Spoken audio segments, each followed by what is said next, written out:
واقعات سیرت النبی صلی اللہ علیہ وآلہ وسلم کی نمبر 31 اپنا اسلامک اسٹوڈیو۔ ناظرین، بات ہو رہی تھی حضرت عمر فاروق کے قبول اسلام سے قبل غصے کی۔ تو جب حضرت عمر فاروق رضی اللہ عنہ کو جب پتہ لگا کہ ان کی بہن اور بہنوئی نے بھی اسلام قبول کر لیا ہے تو وہ یہ سن کر غصے سے بے قابو ہو گئے اور سیدھے بہن بہنوئی کا رخ کیا۔ وہاں انہیں حضرت خباب بن ارت رضی اللہ تعالی عنہ سورہ طٰہٰ پر مشتمل ایک صحیفہ پڑھا رہے تھے اور قرآن پڑھانے کے لیے وہاں آنا جانا حضرت خباب رضی اللہ تعالی عنہ کا معمول تھا۔ ناظرین، بات یہ تھی کہ جب کوئی محتاج شخص مسلمان ہوتا تو حضور صلی اللہ علیہ وآلہ وسلم اسے کسی آسودہ حال صحابی کے سپرد کر دیتے تاکہ اس کی ضروریات کی کفالت کرے۔ ام انمار کے غلام حضرت خباب بن ارت رضی اللہ عنہ ایمان لائے تو انہیں حضرت سعید بن زید رضی اللہ عنہ کے سپرد کیا گیا۔ یہ دونوں حضرت خباب بن ارت رضی اللہ عنہ سے ہی قرآن سیکھ رہے تھے۔ ناظرین، حضرت خباب رضی اللہ عنہ نے حضرت عمر رضی اللہ عنہ کی آہٹ سنی تو گھر کے اندر چھپ گئے۔ ادھر حضرت عمر رضی اللہ عنہ کی بہن فاطمہ رضی اللہ عنہ نے صحیفہ چھپا دیا، لیکن حضرت عمر رضی اللہ عنہ گھر کے قریب پہنچ کر حضرت خباب رضی اللہ عنہ کی قرات سن چکے تھے۔ چنانچہ پوچھا، یہ کیسی دھیمی دھیمی آواز تھی جو تم لوگوں کے پاس میں نے سنی تھی؟ انہوں نے کہا، کچھ بھی نہیں، بس ہم آپس میں باتیں کر رہے تھے۔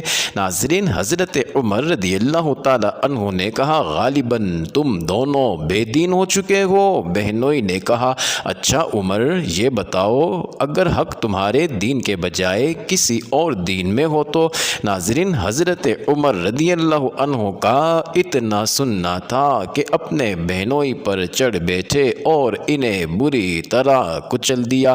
ناظرین، ان کی بہن نے لپک کر انہیں اپنے شوہر سے الگ کیا تو بہن کو ایسا چانٹا مارا کہ چہرہ خون آلود ہو گیا۔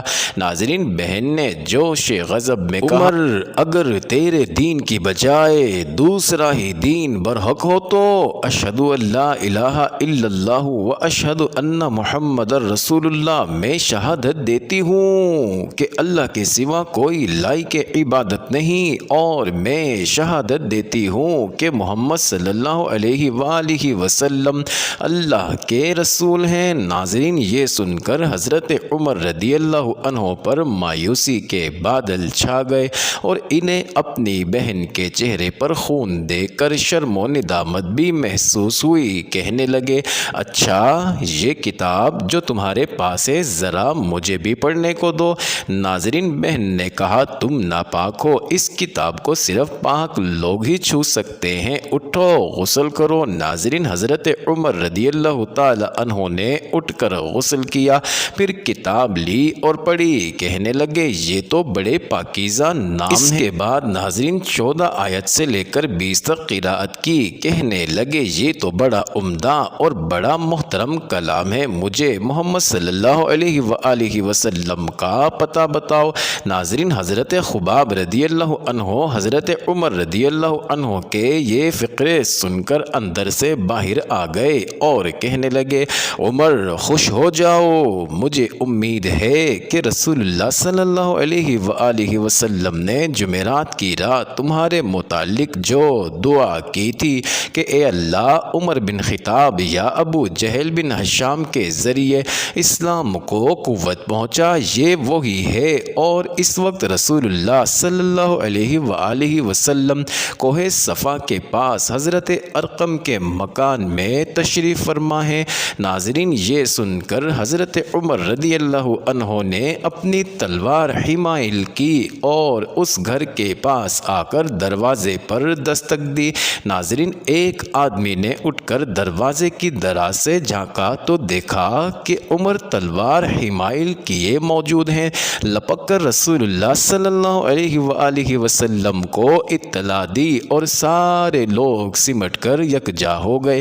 ناظرین، حضرت حمزہ رضی اللہ عنہ نے پوچھا کیا بات ہے؟ لوگوں نے کہا عمر ہے۔ حضرت حمزہ رضی اللہ تعالی عنہ نے کہا بس عمر ہے، دروازہ کھول دو، اگر وہ خیر کی نیت سے آیا ہے تو بہتر ہے، اور اگر کوئی برا ارادہ لے کر آیا ہے تو اسی کی تلوار سے اس کا سر قلم کر دوں گا۔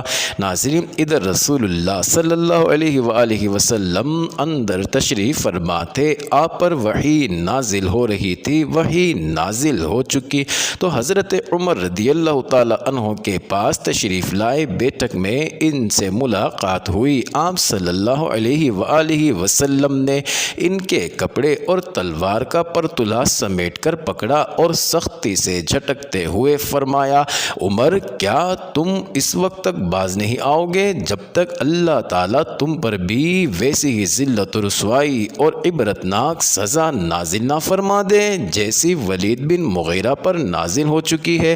ناظرین، حضور صلی اللہ علیہ وآلہ وسلم کی پرجلال آواز نے ان کو کپکپا دیا۔ نہایت خشوع و خضوع کے ساتھ عرض کیا میں ایمان لاتا ہوں، اور فوراً کلمہ شہادت پڑھ لیا۔ ناظرین، حضرت صلی اللہ علیہ وآلہ وسلم بے اختیار اللہ اکبر پکار اٹھے، اور ساتھ ہی تمام صحابہ نے مل کر اس زور سے اللہ اکبر کا نعرہ لگایا کہ مکہ کی تمام پہاڑیاں گونج اٹھی۔ ناظرین، یہی روایت تھوڑے سے تغیر کے ساتھ دارقطنی، ابو یعلا، حاکم اور بہیقی میں حضرت انس سے مروی ہے۔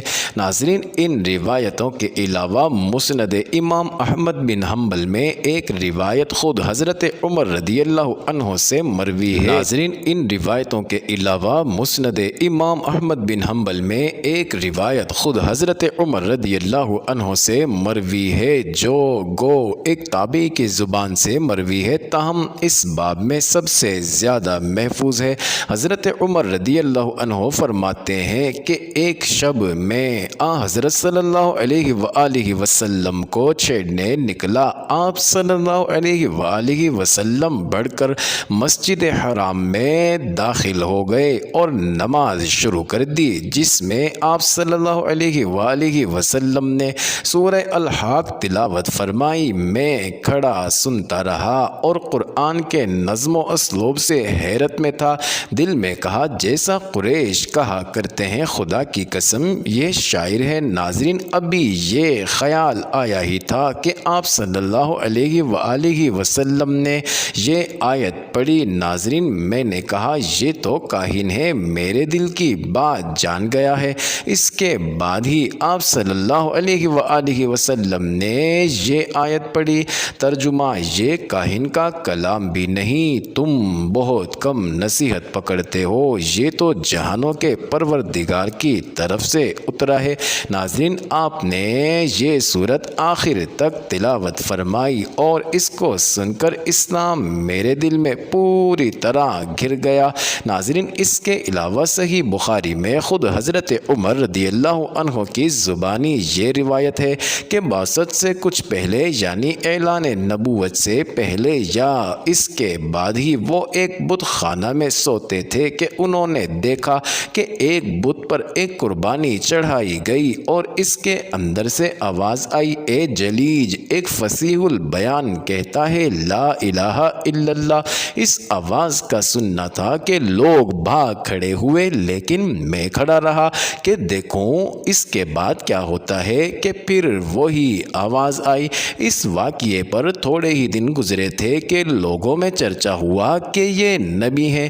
ناظرین، اس روایت میں اس کا بیان نہیں ہے کہ اس آواز کا حضرت عمر رضی اللہ عنہ پر کیا اثر ہوا۔ اپنا اسلامک اسٹوڈیو کے معزز ناظرین، پہلی عام روایت بھی اگر صحیح مان لی جائے تو شاید واقعے کی ترتیب یہ ہوگی کہ اس ندائے غیب پر حضرت عمر رضی اللہ عنہ نے لبیک نہیں کہا اور اس کا کوئی تعلق حضرت صلی اللہ علیہ وآلہ وسلم کی بعثت کی بشارت سے وہ پیدا نہ کر سکے کہ اس میں ان کی رسالت اور نبوت کا کوئی ذکر نہ تھا۔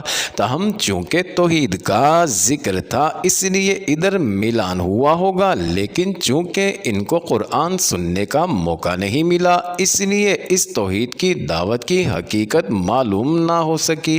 ناظرین، اس کے بعد جب انہوں نے حضرت صلی اللہ علیہ وآلہ وسلم کو سورہ الحاقہ، جس میں قیامت اور حشر و نشر کا نہایت مؤثر بیان ہے، نماز میں پڑھتے سنی تو ان کے دل پر ایک خاص اثر ہوا۔ ناظرین، جیسا کہ اس فقرے سے ظاہر ہوتا ہے، یعنی اسلام میرے دل میں پوری طرح بیٹھ گیا، تاہم چونکہ وہ طبعاً مستقل مزاج اور پختہ کار تھے، اس لیے انہوں نے اسلام کا اعلان نہیں کیا، بلکہ اس اثر کو شاید وہ روکتے رہے۔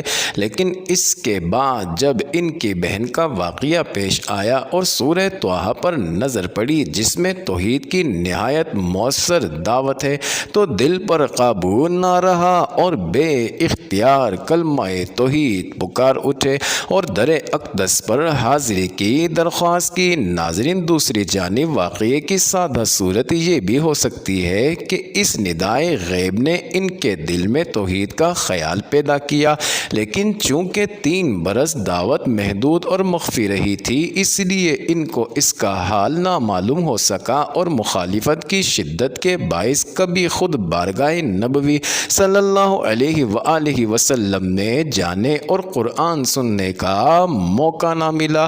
ناظرین، پھر جب رفتہ رفتہ اسلام کی حقیقت کی مختلف آوازیں ان کے کانوں میں پڑتی گئیں تو ان کی شدت کم ہوتی گئی۔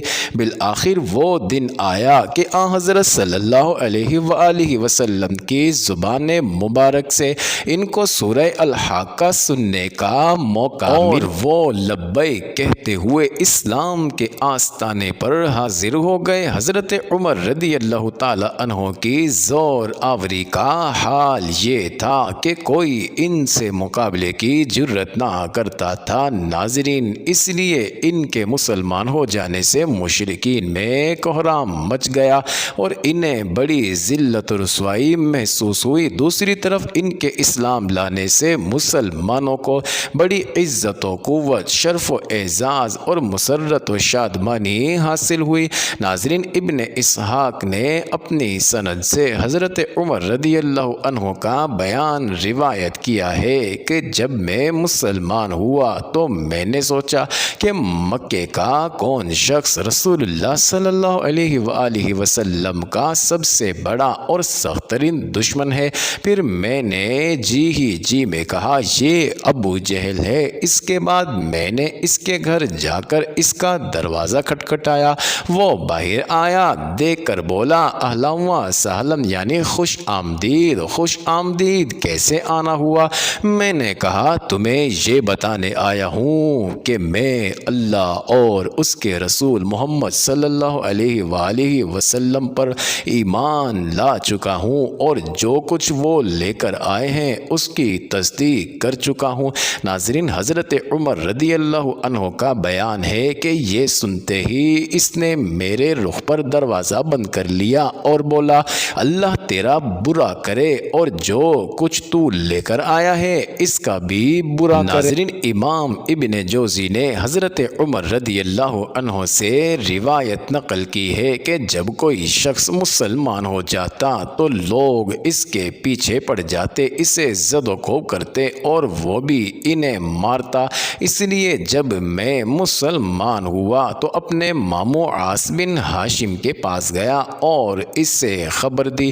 وہ گھر کے اندر گھس گیا، پھر قریش کے ایک بڑے آدمی کے پاس گیا، شاید ابو جہل کی طرف اشارہ ہے ناظرین، اور اسے خبر دی۔ وہ بھی گھر کے اندر گھس گیا۔ ناظرین، ابن حشام اور ابن جوزی کا بیان ہے کہ جب حضرت عمر رضی اللہ عنہ مسلمان ہوئے تو جمیل بن معمر جمحی کے پاس گئے۔ ناظرین، یہ شخص کسی بات کا ڈھول پیٹنے میں پورے قریش کے اندر سب سے زیادہ ممتاز تھا۔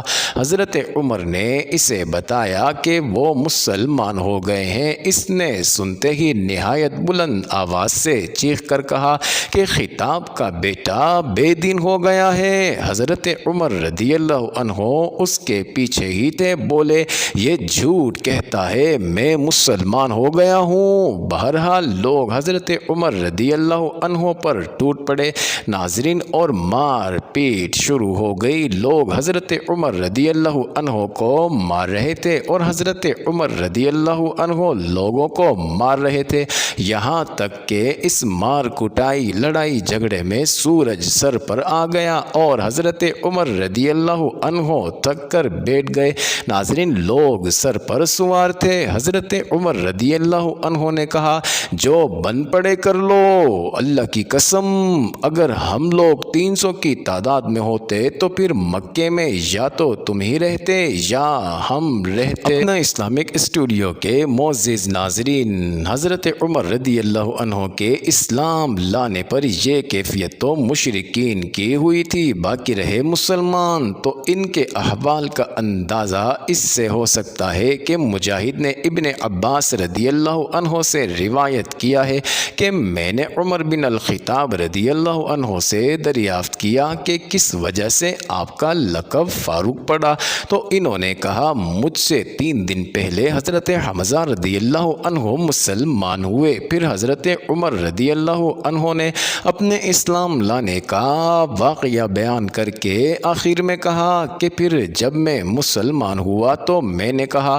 اے اللہ کے رسول صلی اللہ علیہ وآلہ وسلم، کیا ہم حق پر نہیں ہیں، خواہ زندہ رہیں خواہ مریں؟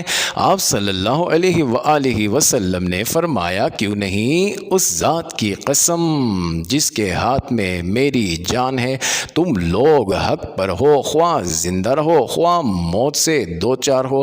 ناظرین حضرت عمر رضی اللہ تعالی عنہ کہتے ہیں کہ تب میں نے کہا پھر چپنا کیسا، اس ذات کی قسم جس نے آپ صلی اللہ علیہ وآلہ وسلم کو حق کے ساتھ مبعوث فرمایا ہے، ہم ضرور باہر نکلیں گے۔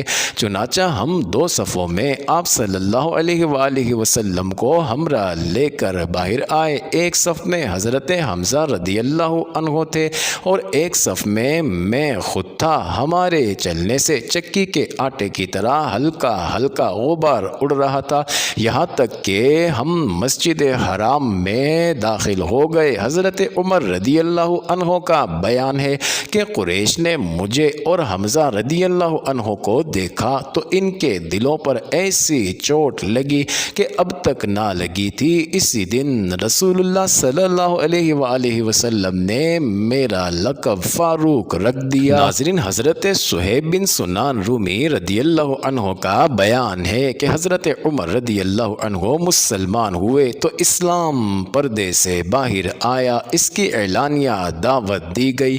ہم حلقے لگا کر بیت اللہ کے گرد بیٹھتے، بیت اللہ کا طواف کیا، اور جس نے ہم پر سختی کی اس سے انتقام لیا اور اس کے بعض مظالم کا جواب دیا۔ ناظرین حضرت ابن مسعود رضی اللہ تعالی عنہ کا ارشاد ہے کہ ہم خانہ کعبہ کے پاس نماز پڑھنے پر قادر نہ تھے، یہاں تک کہ حضرت عمر نے اسلام قبول کیا۔ جب سے حضرت عمر رضی اللہ عنہ نے اسلام قبول کیا تب سے ہم برابر طاقتور اور با عزت رہے۔ معزز ناظرین جاری ہے، اگلی ویڈیو قسط نمبر 31 میں دیکھنا مت بھولیے گا۔